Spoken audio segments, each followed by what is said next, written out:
তারা তোমাদেরকে একটা কথা আমি বলি, যখনই কোনো গাড়ি ঘোড়া অ্যাক্সিডেন্ট হয়, রাস্তার অবহেলিত নেতাগুলা ওখানে যাইয়া নেতা ডামিরে রেনু করে, যাইয়া বলে আমারে সেনো আরে ধর, ড্রাইভারের ধর, চালাইছে কেমনে, এ হারছে কেমনে, ও হারছে কেমনে। ও যে কানের মধ্যে হেডফোন দিয়ে রাস্তায় হাঁটে, এতে আর কোনো দোষ নাই। ও যে অটো জোরে ঘুরাইছে ডাইনে বামে না দেখে, হাতে কোনো দোষ নাই। যাইয়া সবাই ড্রাইভারের উপরে বলে ও কি চালাইছে, গাঁজা খাইয়ে চালাইছে, মদ খাইয়ে চালাইছে, ওরে আমার চেনো।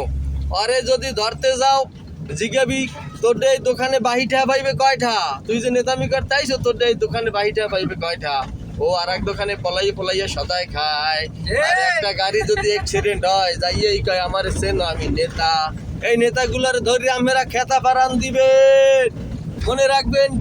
পাবলিকের কারণে ড্রাইভারের মন মানসিকতা নষ্ট হইয়া যায়। একটা জয় ঝামেলা করে ড্রাইভারের সাথে ভালো আচরণ করবেন। ধন্যবাদ সবাইকে, ভালো থাকুন।